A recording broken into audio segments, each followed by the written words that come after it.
Vallejí, la última porción del libro de Bereshit. Bienvenidos. Al menos en esta etapa, llegamos a la conclusión del primer libro de la Torá, el libro de Bereshit. Y siguiendo la buena tradición como se sigue desde la época de Ezra y Nehemías, que se divide la Torá en porciones, teniendo en cuenta estas porciones 52 o 54, ya que en ocasiones se extiende el año a 13 meses. Posteriormente, en la época de los macabeos, se le agregan la porción de los profetas. Y más adelante se agrega la porción del Brit Hadashah, donde entonces se complementa todo. Parashá Vallejí, la última del libro de Bereshit. Y vamos a ver ahí, como siempre, nuestros datos. Es muy importante los datos. Es muy importante el escrito hebreo, las letras, la parte hebrea, ya que nos deja ver bastantes cosas que en las traducciones pues realmente no las podemos figurar. Y claro, son muy buenas las traducciones porque nos damos cuenta del texto o de lo que nos quiere dar a conocer, más sin embargo, en su forma real tenemos que ir o indagar ahí en el texto. Pero vamos a ver los temas. Vivió Jacob. Aquí Jacob desciende, recordemos en la parashá anterior, Jacob desciende de Canaán a Egipto porque se da cuenta y le avisan que su hijo Yosef, su amado Yosef, es el vicegobernador del faraón, el segundo después del faraón, y que tiene pues toda la autoridad dentro de esta área. Desciende Jacob a Egipto, no llega hasta la parte central, él se queda ahí como un ganadero, un agricultor, en el lugar de Goshen, cerca de la frontera con Canaán. Ahí le pregunta el faraón cuántos años tenía. Él le dice que 130. Son claves solamente. 130 es lo que él tenía que restaurar. Lo interesante del escrito hebreo es que las palabras que nos dice no es lo que dice. Detrás de eso hay bastante información que necesitamos saber para entender el propósito del texto. Pasados 17 años, que son según Jacob, los mejores años que vivió, o de su vida, los que estuvo a un lado nuevamente de su amado Yosef. Vive 17 años y después se enferma. Déjeme contarle un poco que antes no había enfermedad. La gente al ir caminando de repente moría, ya sea que estornudara o cualquier dolor, y moría. Y Jacob le pide al creador del universo y le dijo, dale la oportunidad al hombre de una enfermedad antes de la muerte, para que éste tenga la oportunidad de arreglar sus cosas, de bendecir a sus hijos y de morir en paz. Eso nos cuenta el Midrash, a lo que el creador pues le concedió su petición de esa enfermedad antes de la muerte. Y así lo visualiza Jacob. Dice que Jacob se enferma y Jacob dice que siente ya que va a morir y manda a llamar a Yosef, como lo vamos a ver, o tal vez lo veamos en esta ocasión, pero ahí Jacob se enferma, habla con Yosef, declara una bendición, le dice a Yosef, tráeme a tus 2 hijos que te han nacido aquí. Mire, estos son puras profecías, puras cosas interesantes. Tráeme a tus 2 hijos que te han nacido aquí en Egipto, en el exilio, no en la tierra de Canaán. Y los bendice. Y ahí hace algo extraño que no vamos a entrar en esta ocasión. Ese tema lo hemos visto en otras versiones. Y si tiene duda, busque la Parashá Vallejí de algunos otros años y ahí va a encontrar esa información de Manashe y Efraín. Cruza las manos y bendice a sus hijos, a sus nietos. En todo caso, no los bendice, los adopta. Porque posteriormente va a quitar a Rubén y a Yosef y mete a Efraín y a Manashe. Hace el cambio y pone como primogénito a Efraín. Y de ahí entonces que los profetas. Viene la división posteriormente en la época de reyes, en la época de Eslomo. Le divide el reino y así se le llama al pueblo efraínita, Israel. Pero eso sería un poco detallado ver cuando el profeta dice háblale al pueblo de Judá, o háblale al pueblo de Israel, o háblale a mi hijo Efraín, mi primogénito, que lo dice en el profeta Jeremías, que Israel o Efraín es su primogénito. Pero vamos a ver ahí, bendice a sus 12 hijos. Ya está a punto de morir Jacob. Él, déjeme mostrarle algo, déjeme ponerle o decirle algo. Que esta parashá se le llama una parashá stumá, una parashá cerrada, porque no termina un texto, sino que dentro del texto comienza esta última parashá. Y siempre se pregunta, bueno, ¿por qué esta parashá es cerrada? Porque aquí Jacob manda llamar a sus 12 hijos, ahí en su cama de enfermedad, ya antes de su muerte, y él quiso profetizarles los últimos acontecimientos, o lo que vendría, o las etapas. La venida del Mesías, la redención, la culminación de este sistema. Pero se le cierra esa revelación. La Ruach HaKodesh o el Espíritu Santo, como usted quiera llamarlo, se aleja nuevamente de él. Y no puede determinarles o profetizarles o decirles lo que habría de acontecer. Bueno, ni aún los exilios se los puedo decir. Posteriormente lo dice Moshe en el libro de Deuteronomio, cuando Moshe nuevamente hace la bendición por cada uno de ellos, sí les dice que van a ser exiliados, pero que el Creador los va a retornar. Y aquí, antes de la muerte de Jacob, alrededor de la cama, sus 12 hijos, nace una famosa oración que hasta la fecha, pues la decretamos durante la mañana y durante la noche. El famoso Shema.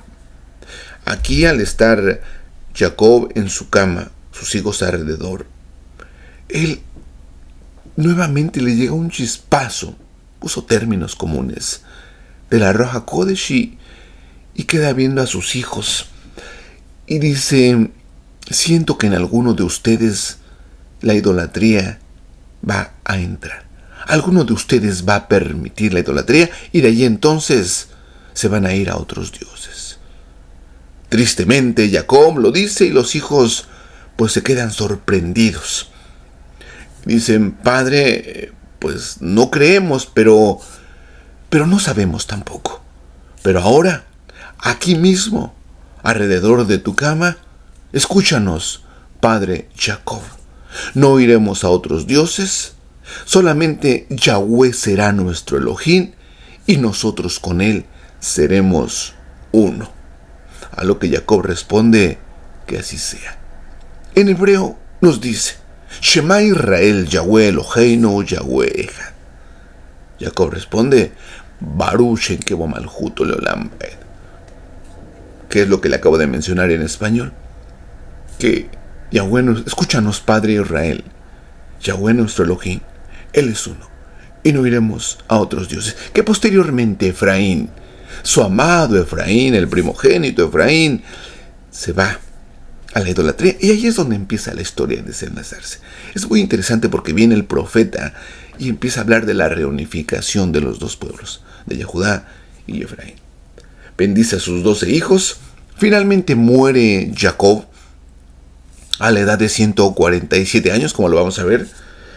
Le dice Faraón, recuerde, yo sé muy apreciado en Egipto, le dice el Faraón: déjanos hacer con tu padre, pues, las costumbres que hacemos en Egipto. Y Jacob no tuvo ningún problema con eso. Nos dice el escrito que lo embalsamaron, llevaron el proceso de embalsamiento durante 40 días. Después de que lo embalsaman, le hacen un luto de 70 días ahí en Egipto. Después de que le hacen el luto de 70 días en Egipto, bueno, Jacob dice: vayámonos, vamos a Canaán, porque mi padre me hizo jurar que lo sepultaría en Canaán. Y hacen ese cortejo fúnebre desde Goshen, bueno, la parte fronteriza con Israel, con Canaán. Y va mucha gente, van carros, van quemando el incienso, llegan a una colina llamada la colina de las coronas, y ahí cortan flores y ramas y hacen coronas, y ahí hace Joseph 7 días de duelo por su padre. Finalmente ahí, precisamente en ese lugar de las coronas, se les une Esab, el hermano de Jacob, y juntos van a sepultar a Jacob a la cueva de Macpela. Posteriormente enferma también Joseph y habla con sus hermanos. Los reúne. De hecho fue el segundo que murió, el más joven, Joseph. Les dice a sus hermanos que va a venir un profeta y que cuando éste llegue, por favor, se los encargó, así como le hicieron jurar a él, que sus huesos no los dejaran en Egipto, que los llevaran a Canaán y que los sepultaran allá en la tierra que había comprado su padre Jacob unos años antes en Shechem, actualmente en Nablus, pero que también se le llamó Samaria, el primer lugar de adoración de las 12 tribus de Israel. Y vamos a entrar entonces, ahí tenemos nuestros datos, Bereshit capítulo 47, 28, y cierra con el 50, 26. Primera de Reyes 2:1 al 2:12. Este Primera de Reyes nos narra la muerte de David, muy interesante porque la enlaza de una manera pues excepcional. Aquí los ancianos, como siempre, llenos de la Ruach HaKodesh, enlazan Bereshit con Primera de Reyes. También tenemos Primera de Pedro, Primero de Kefas, capítulo 1, del 3 al 9. Y vamos a entrar a nuestro texto, que es muy interesante. A veces no sabemos por dónde comenzar ni hacia dónde irnos, ya que cada parte de la Torá pues es impresionante porque se abren como 70 caminos. Y hay un problema porque no sabemos hacia dónde dirigirnos. Pero cualquier camino que tomemos de esos 70 nos enseña bastantes cosas. Hoy vamos a tomar otro camino y esperemos que aprendamos algo.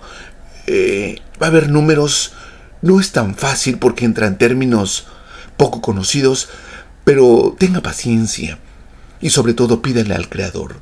Haga una pequeña oración antes o después de escuchar el escrito, la enseñanza o lo que le compartimos, y que le ayude a entender un poco. No es muy fácil, porque la Torá, el escrito no es para entenderse con el intelecto, es para que abra la conciencia y captarse en el nivel conciencia, que posteriormente se le llama el nivel de Israel. Y nos dice así la parasha.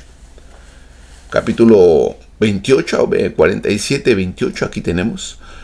Dice, Vallejí Jacob beeres Mizraim. Y vivió Jacob en la tierra de Israel.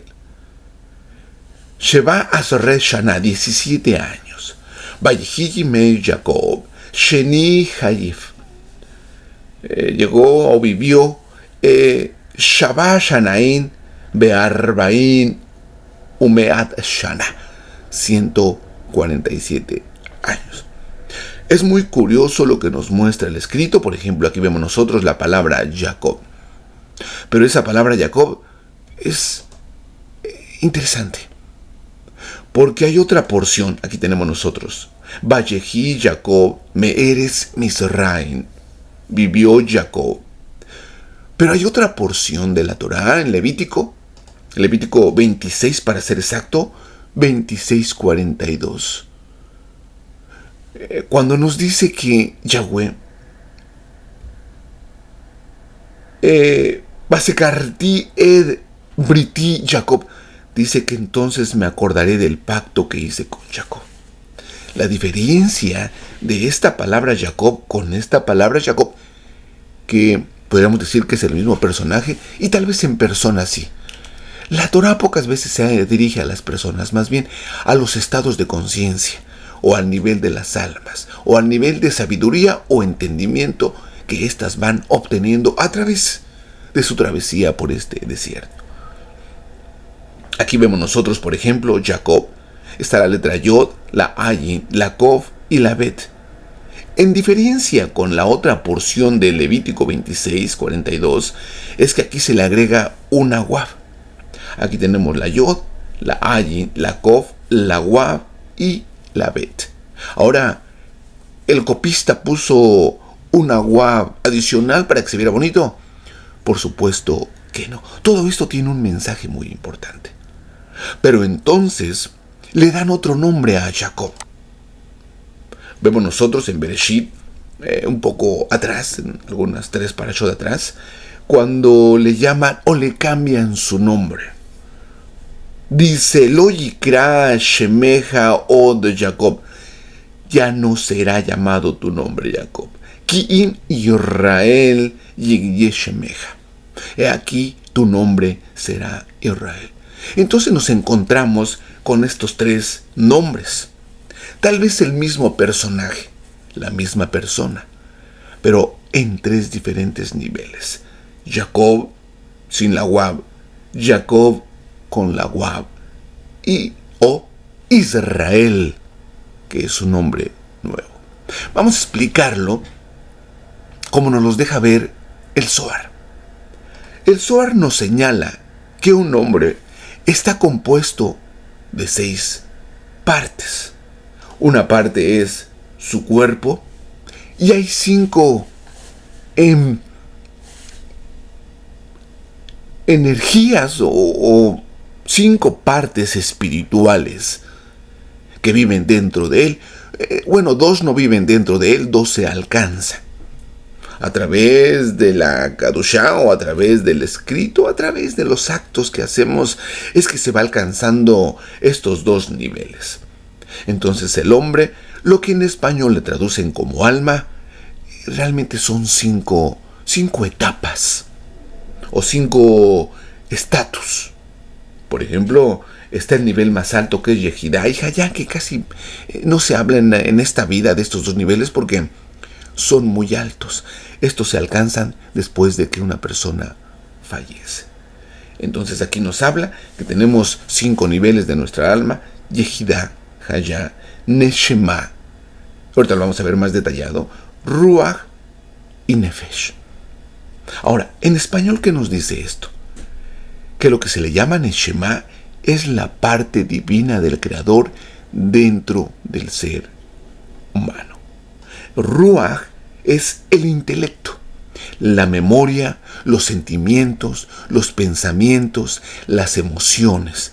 Eso dentro de la Torah es la parte Ruach de todo hombre. Llámese hombre, todo ser humano, hombre y mujer. Y la Nefesh es el cuerpo, es la sangre, son nuestros órganos, nuestros conductos. Entonces, cuando una persona muere, realmente lo que muere es su Ruach y su Nefesh. O sea, su cuerpo deja de trabajar, de funcionar, y su intelecto y su memoria son, perdidos, son cesados. Vamos a verlo entonces de esta manera. Porque le dieron 3 nombres a Jacob. Le vuelvo a repetir, Jacob es un solo personaje, pero ¿por qué le dan 3 nombres? Aquí lo vemos, Jacob e Israel. Bueno, es que entonces son los 3 niveles que alcanza una persona. Una persona se le llama Israel cuando esta persona, su Neshama, su parte divina, se conecta con el Creador. Esa es una persona llamada Israel. Si tomamos el país de Israel, es que la Torah realmente no habla mucho de ese espacio de Israel. La Torah está hablando del Israel en su nivel de alcance. ¿A quién se le llama un israelita? Aquel que su Neshama, su parte divina del Creador en él, es que está en contacto constante con su Creador. ¿Y quién es entonces un Jacob? Un Jacob con Wab. Aquí lo vemos nosotros, que sería este.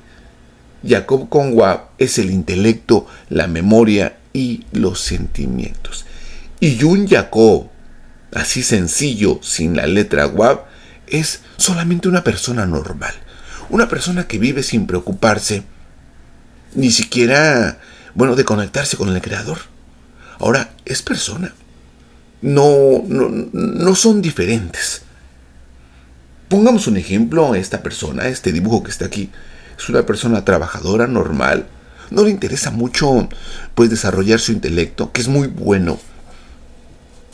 No le interesa mucho trabajar sus sentimientos, pero vive normal. Esta es persona que la Torah le llama como el Jacob, el normal. Recuerde que Jacob viene de ¿qué? Viene de Talón, aquel que todavía anda peleando en contra del mundo, ya que Jacob, bueno, se aprovecha de Esaú y le dice que le compra su primogenitura. Se va allá con Labán y pasa varias situaciones, se enamora de Rachel y le dan a su hermana. Y es ese Jacob que se la pasa ahí dando vueltas en el mundo. Allá en Harán se encuentra a su suegro, un suegro brujo. Y bueno, Jacob se las anda ingeniando para salir adelante. Su suegro le cambia el salario y Jacob le hace trampa y hace alguna que otra triquiñuela ahí. Ese es el Jacob normal. El Jacob con la letra Wab es aquel que se empieza a estabilizar. Digámoslo así, por la madurez o por la edad, no sabemos, pero que se empieza a estabilizar. Deja de andar jugando en la vida, deja de andar transeando a los demás. Y bueno, entra tal vez en una etapa de madurez. Pero después este segundo Jacob, o esta segunda etapa del ser humano, decide buscar al Creador. Se acerca a la iglesia, va a misa, va al culto, va a la sinagoga, va a la yeshiva, va a la mezquita, no sabemos. Y le digo que no sabemos porque el escrito es muy amplio. El escrito no dice, por ejemplo, que vayamos a una sinagoga y que estemos ahí todo el día. No dice que leamos, que nos hagamos religiosos. Para la Torá, ser israelita, estar en constante comunicación con el Creador. Así, cada mañana platicar con Él. En nuestros problemas platicárselos a Él. En nuestra vida platicar con Él. Ese es Yashar Él. Eso significa Israel, el que está conectado con el Creador. Bueno, vamos a ver nosotros aquí nuestro cuadro que siempre ponemos, el árbol de la vida, que, bueno, olvídese del nombre porque soy medio raro. Tal vez le ponemos nuestro mapa. Y esta es la letra Wab que yo le mencionaba, cuando el hombre tiene que trabajar su intelecto, su memoria, sus relaciones para con los demás, sus sentimientos.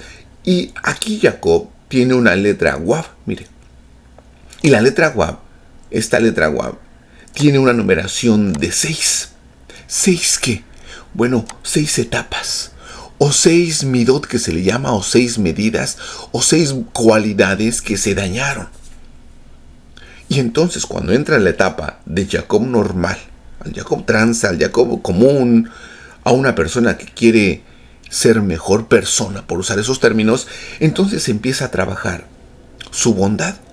Aquí, estos son los 6 midot que tenemos que trabajar.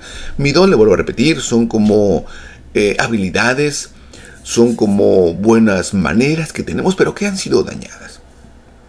Nuestra esencia como almas es siempre mirar por los demás, ayudarlos en la medida que podamos. Bueno, un hombre en su madurez, o un hombre cuando salta de la etapa de Jacob normal a Jacob más maduro, empieza a ser inteligente en el sentido de que puede entender que es mejor dar que recibir, sin ser religioso. O a no juzgar tanto a las personas, que es esta área. O, por ejemplo, a ser menos sentimental. A no dar una respuesta en una forma pues apresurada ni cuando se vea en apuros. Aquí podríamos decir que tu sí sea un sí y que tu no sea un no. Aquí que tenga una relación más directa con el escrito de la Torá o con el estudio de la Torá. Aquí que trate de poner paz con todos. Aquí en esta forma es pues que diga palabras sabias, y si no hay palabras sabias entonces no hablar. Pero aquí entonces sí sería ya una etapa de madurez. Estas son el Jacob que tiene que trabajar estas 6 áreas. Y podríamos decir que empieza a ser bueno. Realmente no empieza a ser bueno. Empieza de ser de un Jacob normal a un Jacob más maduro. Y posteriormente viene a ser un israelita. Porque aquí se pelea. Porque dejar de ser egoísta, dejar de ser grosero, dejar de ser respetuoso con los demás, dejar de dañar a las personas, eso es una pelea con un ángel del otro lado, con una inclinación al mal, que entonces cuando nos cambian el estatus de Jacob, que empieza a trabajar sus áreas con Israel, precisamente cuando vencemos toda esta mala inclinación de envidia, de codicia, de egoísmo, entonces automáticamente cambiamos de estatus de Jacob, que pelea con estas 6 habilidades que él tiene, y viene a ser establecido como Israel. Ahora, ¿por qué le menciono esto? Esta es la palabra nefesh, que le vuelvo a repetir, nefesh, aquí nos indica como que es el cuerpo y la sangre. Nefesh para nosotros, o cuerpo, es donde nuestra alma está esclavizada. El cuerpo podría ser, en un nivel de la palabra, el cuerpo podría ser nuestro Egipto. Y Egipto nos va a retener. Nuestra alma va a ser retenida por nuestra alma y vamos a andar caminando 40 años. Que entiéndase por 40 años nuestra travesía que hacemos aquí, en este sistema, en este Egipto, o llamado comúnmente en este mundo, pero que es necesario que estemos. De hecho, Yeshua lo mencionó cuando oró por todos nosotros y dijo: Padre, no te pido que los saques del mundo, sino que los guardes. Pon tu nombre sobre de ellos, para que ninguno se pierda. Ahora, la palabra nefesh, así se escribe en hebreo, nun, pef, shin. A la suma de esto es donde entramos a veces en la gematría, donde nos ayudan los números a determinar pues muchas cosas que están ahí encerradas. Porque decirle que somos sextuples o que somos 6 es ilógico. O que somos al menos 3 partes que están acá latentes en este sistema es un poco difícil. ¿Cómo nos ayuda a entenderlo? Pues a veces en el escrito, y en el escrito en ocasiones con la gematría. ¿Qué es la gematría? Es los números que son asignados a las letras hebreas. Vamos entonces, la nun es 50, así equivale. La Pev 80 y la Shin 300. El total de la palabra nefesh es 430. Este 430 son los 430 años que los israelitas, aquellos que se comunican con el Creador, han vivido en Egipto. Nos dice el libro de Shemot, capítulo 12, 40. Los israelitas habían vivido en Egipto 430 años. A ver, ¿qué nos está diciendo aquí?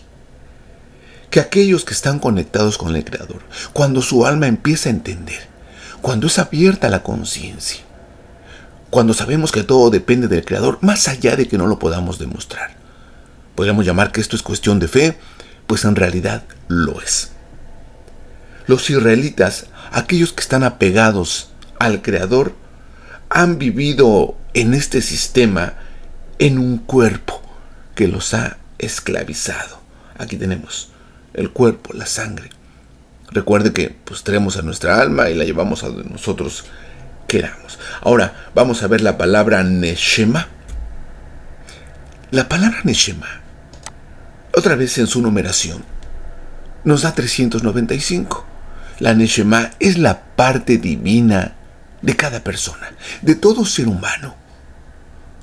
Desafortunadamente o afortunadamente en la Torá no me habla de alguna religión, de algún grupo en específico. La Torá me habla muy abiertamente. La Torá me dice que el alma de todo ser humano, llamada neshama, esta es la parte divina del Creador en nosotros, lo que nos diferencia o nos hace diferentes a los animales. Los animales solamente tienen ruaj, y ese ruaj no es de intelecto, ni de memoria, ni de sentimientos, es de instinto. Los animales tienen su ruaj de instinto y su nefesh. Ellos no tienen la parte divina. Bueno, déjeme decirle que ningún ser, ni en este sistema, ni en otro sistema, tienen parte divina del Creador. Solamente el ser humano. Es que el ser humano era el Adán, y nadie de todas las creaciones. Bueno, sin exagerar, ni los ángeles tienen parte divina en el Creador, ni otros seres fuera de nuestra atmósfera, los llamados extraterrestres. tampoco tienen parte divina. Ellos son creación, ellos son hechura, ellos son como animales. Más inteligentes tal vez. Y eso no se lo podemos reclamar. Teorías conspiratorias nos dicen que ellos han ayudado al ser humano a que avance su tecnología, pero ellos constantemente quieren buscar la inmortalidad que no la tiene nadie, excepto el ser humano. La inmortalidad está en su alma. Bueno, la palabra Neshama, con una numeración de 395, hay otra palabra con la misma numeración de 395, que es la palabra Hashamayim. Hashamayim significa en español los cielos. Quiere decir que la parte divina, por usar esa palabra en su nivel más sencillo, nuestra Neshama, la parte divina, proviene de los cielos. Pero mire, esto de los cielos es directamente asociado con el Creador. Y que esta alma fue dañada. Fue dañada ahí en el jardín del Edén, como Adán nos destruyeron, nos impactaron y bueno, nos dañaron. Pero venía una restauración. Nos mandan a la tierra y viene una salvación. Porque nuestra alma se dañó y tiene que ser reestructurada. Ahora, déjeme ponerle un nombre. Yeshua. Yo no sé su nivel de estudios. Tampoco es la intención de saberlo. El nombre de Yeshua es un secreto nada más. No es a priori, no es porque me gusta, cómo soy el mejor, como lo dijo el rabino.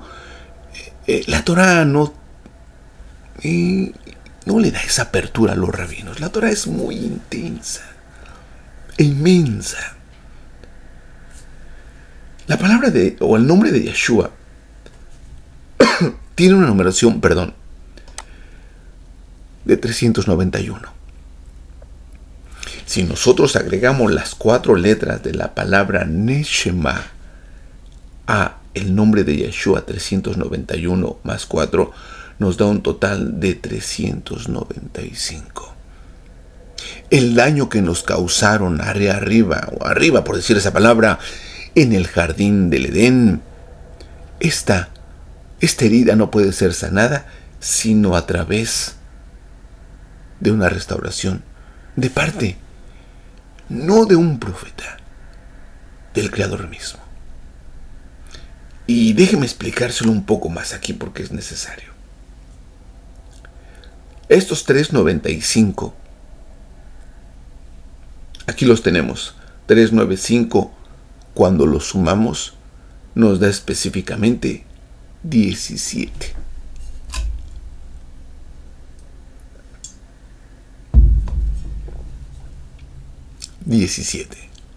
Ahora estos 17, todos son claves. Se escucha uno a veces medio, misterioso con eso de claves, pero en realidad son claves. ¿Usted se acuerda de ese 17? Bueno, si un cuerpo muere, que es lo que estamos hablando aquí, si una nefesh muere, lo único que muere es el cuerpo, no muere la parte divina. De hecho, la parte divina se despega al morir el cuerpo. Quiere decir que sale de este sistema. Sale de este sistema porque lo que lo está reteniendo es nuestro cuerpo. Es bueno morir cuando cumplimos nuestro trabajo, cuando hayamos hecho nuestra tarea aquí en la tierra. Es muy bueno morir. Es la única forma de liberarnos. Es muy bueno. Así como Jacob, que llama a sus hijos y dijo: ya me voy. No tengo más que hacer aquí. He llegado al final de mi etapa, de mi camino. Todo está concluido, mi trabajo se ha hecho. Entonces me voy. Y es muy bueno morir. ¿Por qué? Bueno, como le repetía, o como le mencionaba, la nefesh muere, el cuerpo muere, y el alma por fin se libera. Si usamos unas palabras claves, al morir el cuerpo, el alma entra a la otra dimensión llamado cielos. Pero esto muy relacionado con el Mesías. El Mesías, al morir, se libera de su cuerpo humano que tomó aquí en la tierra. Y él lo dijo, no me toquen ahora porque no he ascendido a mi Padre. Pero curiosamente, él resucitó un día 17. Ahora es casualidad, claro que no es casualidad. Todo viene de una manera estructurada, pero majestuosamente estructurado. Él resucita en un 17 de Abib, el día de las primicias, y él dice que él es la primicia de muchos. Pero déjeme seguirle contando este nombre porque es muy raro. Y este nombre de Yeshua, mire, tiene pros y contras. Yo no me preocupo de eso. Si usted quiere pelear con él, peléese con él. Yo no tengo ningún problema con eso. Pero vamos a ver un poquito más este nombre que lo vamos a seguir viendo. Mire, aquí entonces seguimos que Jacob un día sintió Israel el alma que ya iba a partir de este sistema. Conforme a lo que venimos estudiando, entonces, Vaikerbu Yimei Israel Lamut. Sintió el alma que ya iba a partir de este mundo. ¿Qué dice? Lamut, morir, que el ángel de la muerte iba a venir por nuestra alma. El profeta Isaías nos dice: todos los de tu pueblo serán gente honrada. Mira, esta traducción no va de acuerdo al texto hebreo. Y es ahí porque yo le menciono en ocasiones que lo que dice en español no está en hebreo. Aquí todos los de tu pueblo serán gente honrada. Pues realmente no dice aquí, dice Be'ameja Kulan Sadikin. Tu pueblo, todos ellos justos. Así, no honrados. Y honrados, podríamos decir, suena lo mismo, pero para la proyección que lleva el texto no es lo mismo. Déjeme ponerle otra porción, otra versión que nos ayuda más a entender. A veces la ventaja de las traducciones pues es buena, aunque en realidad tenemos que revisar el texto hebreo. Siempre, tal vez los que en la etapa de estudiante pues es un poco difícil entender esto, pero al menos los que se dedican a compartir el escrito o a los que son trabajadores del Mesías o que están en la obra del Creador, pues sí se deben procurar y deben de preocuparse por enseñar desde el texto hebreo, sin comentarios de nadie, porque a veces los comentarios jalan a la forma o la posición del comentarista o del escritor. La Torá en su nivel simple, como nos dice aquí, Be'ameja Kulan Sadiki, Leolan Yurshu Eretz, dice, tu pueblo todos son justos. El Olam, la tierra del Olam la poseerán ellos, no esta tierra, la tierra del Olam, la tierra del otro lado, nos dice aquí. Vamos a ver aquí. Todo el pueblo será sadiquín, ellos heredarán la tierra para siempre, ellos serán la rama que yo planté. Está hablando de las almas. Ellos serán la rama que yo planté, la obra de sus manos por Kabod, que tampoco lo dice aquí, pero bueno. Aquí está Isaías, capítulo 60, verso 21. ¿Qué es eso entonces? Redondeando un poco lo que yo le decía, que Israel es la Neshama. Así está. Israel, es la parte divina del Creador. Mire, dentro del estudio de la Torá, este es el nombre del Creador, Yod, He, Wab, He. Si lo quiere pronunciar, hágalo. Si no lo quiere pronunciar, no lo haga de acuerdo a la línea que usted estudió. No hay pelea si se pronuncia o no se pronuncia, más allá de que se debe de entender. Cuando se lee ese texto se debe de entender a qué se refiere.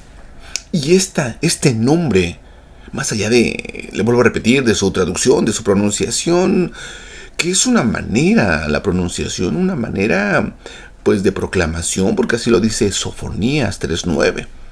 Yo voy a devolverle al pueblo el idioma hebreo, la pureza de labios, para que todos ellos proclamen a uno mi nombre, así lo dice. Pero como estamos párvulos, dejemos ahí la pronunciación que usted quiera, pero sí entendamos el concepto real. No nos vamos a hacer fanáticos de un nombre, es este sí, este no, como suena. Eso es ser infantil y eso es ser un poco Jacob sin la letra Gua. Pero entendamos lo que significa esto. Este es el nombre del Creador. Ahora este es un nombre compuesto. Este es el nombre en esencia del Creador y este es un verbo. El verbo wa. El verbo wa significa crear. Entonces, ¿qué dice aquí? Yahweh crea. Eso es lo que significa. Ya crea. Pero vamos a ver entonces que este Israel, esta Neshama, es la parte divina y estos somos nosotros. Quiere decir que nosotros estamos ligados así íntegramente con el nombre del Creador. Voy a decirle algo que va a sonar un poco blasfemo, pero el Creador no unifica su nombre, sino es que hasta que nosotros nos acerquemos. Y déjeme contarle la prueba de esto. En el día de Yom Kippur, que más allá que dentro de todo el año, por las tradiciones o religiones, se diga que no se puede pronunciar el nombre, pero hay un día que los Kohaní, los sacerdotes, lo pronuncian, no sé, si 3, 7 o 10 veces. Yo lo he escuchado 3 veces, pero es de acuerdo a la línea que tomaron. ¿Cuándo sí se puede pronunciar el nombre? En el día de Yom Kippur. ¿Y por qué en el día de Yom Kippur? ¿O por qué está ese estigma o ese dilema de que se puede o no pronunciar o que no se debe de pronunciar? Tienen razón, sí y no. Sí y no, porque el nombre de Yahweh tiene que proclamarse. Y no, ¿por qué no? Porque si estoy alejado del Creador, si yo soy esta Hei, estos somos los seres humanos, estas son tu pueblo, todo tu pueblo será Kadosh, será Sadikim, serán justos. No por la justicia que conocemos acá, de que somos mediadores o de que somos buenos con las personas. Para el Creador eso no es ser un sadik. Un sadik es haber vivido en la tierra, es comunicarnos con Él, es armonizar con Él y por ende, si armonizamos con Él, armonizamos con sus criaturas. Pero bueno, estos somos nosotros. Todo el ser humano es la letra Hei. Y en cada uno viene esa chispita divina llamada letra G. Todo tu pueblo. ¿Quién pueblo? Israel. ¿Quién es Israel? La parte divina del Creador. Ahora, regresando un poco a lo que le había mencionado del Yom Kippur, ¿por qué se dice que ese día sí se puede pronunciar el nombre? Bueno, porque está establecido el día del ayuno. Ese día es el día de acercarnos al Creador. Que todos los días es bueno, pero ese día principalmente nos dice que tenemos 40 días, ya lo estudiaremos en su tiempo, tenemos 40 días para hacer reflexiones, pero bueno, 40 días, pero exactamente 30, el mes de Elul, Anile Dodi Bedodili. Cuando el rey baja a su pueblo, nos dice el Midrash, y podemos nosotros pedir perdón al Creador y arreglar cuentas con sus criaturas, ponernos bien, arreglar todo. Casi unos santos. Bueno, el día de Yom Kippur oramos, ayunamos por 24 horas. Y entonces, en la última parte, cuando estamos todos unificados, cuando estamos todos en ayuno, cuando estamos todos orando, anulando nuestros votos, pidiendo por los que ya fallecieron, en ese momento nos acercamos al Creador. Esta letra Hei se acerca al Creador. ¿Qué es la separación? Pues la separación es lo que se le llama los errores o el pecado. Usemos esos términos por ahora. Y nos acercamos y el nombre entonces se arregla, se compone. Por eso es que sí se puede pronunciar.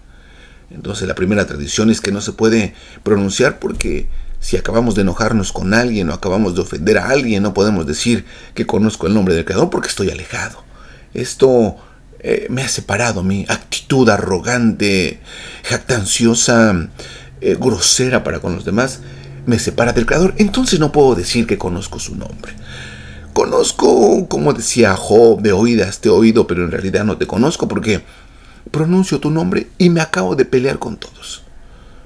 Les acabo de decir que en la Navidad son hijos de quién sabe qué y que están en el pecado y yo te amo. Voy a decir, a ver, no conoces mi nombre. Conoces de lejos. Bueno, nos acercamos. ¿Pero qué significa Yahshua? Es que Yahshua, otra vez, es un compuesto. Si vemos nosotros aquí, Yod, Hei, Wav. Y esto, la composición, la Shin y la Ayin, es otro verbo. Y es el verbo salvación. Entonces, ¿quién iba a salvar? Pues no es el Hijo es el Padre. Pero el Padre se hace llamar Hijo. Déjenme, le voy a poner esta gráfica. Aquí ya lo abrimos. Aquí ya vemos la posición Yod, Hei, Wab, Shin, Ayin, que se pronuncia Yahshua, pero que no es nadie más. Yahshua preguntó: ¿quién dice los hombres que soy? Bueno, ellos dicen que eres un buen profeta, que eres un buen luchador social, que tienes amor para con todos. Y otros, pues que eres un buen visionario, que eres un revolucionario. Sí, ¿qué más dice la gente que soy? Que les engañaste, que no eres tú. Y luego le pregunta a Kefas directamente y le dice: está bien, ahora, ¿quién dices tú que yo soy? Y esa pregunta nos las debe de preguntar a cada uno de nosotros. ¿Qué dicen los rabinos que soy? No, pues que tú no viniste y que tú eres un hombre, que cómo es posible y toda la letanía. Pero algún día lo va a acercar, lo va a tener entre la espada y la pared, como se dice, y le va a preguntar: sí, ¿y quién dices tú que yo soy? Cuando le preguntan a Kefas, Kefas agacha la cabeza y dice: tú eres Yahshua, el Hijo del Elohim viviente.